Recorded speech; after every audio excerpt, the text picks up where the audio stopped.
Hello, Eternum, and welcome to KOTT News, Eternum's #1 source for news. And this is the War Report. Dynamic change in the history of Eternum last night as the forces of N is for not drafted climb the mud hill and take control of the restless shore. And the syndicate members of JDB's Kitchen reclaim the heavyweight championship title by way of knockout late in the second round. KOTT News were on the scene and spoke with the new, undisputed champions of Eternum. Congratulations on your victory here in Everfall, over in about 15 minutes. It took you about 8 minutes to get into the fort, and then about the 13-minute mark, you were able to get in through the back door, secure stage, and from there drop down onto the flag and control it to the very end. How would you describe your victory tonight? Well, John, it was quite the dogfight, actually. They got some good bruises on the other side, so there was a good back and forth.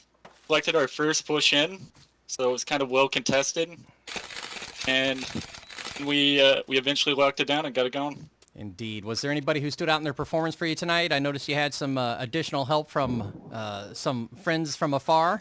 I think Jay Perry's shot calling tonight was exceptional. Thank you for the slot, Jay Perry. Well, now that you control the central corridor, do you have any additional plans or ambitions to expand? With the New World League, things are kind of getting spicy there, so we might take a break, do some evasions.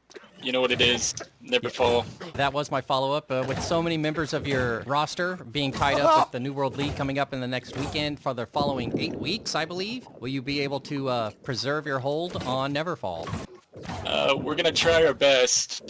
I think there's a bit of a return to normalcy on the map, so people aren't pushing mad and trying to double deck everyone, so I think, yeah, we'll be able to do it just fine. Fingers crossed. Knock on wood. Moments later in Moon Bay, KOTT News caught up with one of the victorious participants and got their perspective on the fight. Congratulations on your victory here in Restless Shore, managing to get up the mud hill in about 15 minutes. Would you care to take us through any pivotal moments in your fight against Tropical House tonight? I just want to talk about my point of view, John. I went to A by myself. Bow, shoot horn. That was it? All right, so straight in through the doors and nothing more, huh? Right onto the flag, a little bit of pushback at all? Once we got into forward, they gave us a little bit of pushback. We were like 85%, I want to say. They took it down a little bit, but then a little bit after that, we took it. Is there anybody whose efforts you might like to highlight tonight, or were you unable to see anybody on your solo adventures? Want to shout out Sir Cute. That's our Bis Bow shot caller. Want to give him a shout out. It's Bis. Quickly to the weather, and another afternoon of peaceful crafting thanks to the diligent efforts of the Invasion Response Squad last night. So if you've been thinking of contributing to the invasion defense efforts, you'll have another chance tonight when corruption forces rise up across 30% of the island.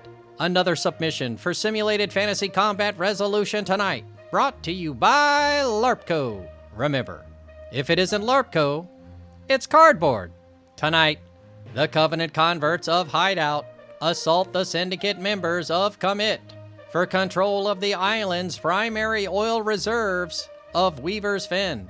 Hideout return to the Peat Moss Bog to try another attempt at securing the resources necessary to fund their holy crusade across the island. But will they achieve great success this time? Commit's hold on the swamplands mean they also control travel and trade to the eastern edges of the island. But will they be able to hold on to the critical logistical region tonight? We'll have any late-breaking outcomes and reactions from the citizens tonight at 11. Until then, this has been War Correspondent JChalant, KOTT News.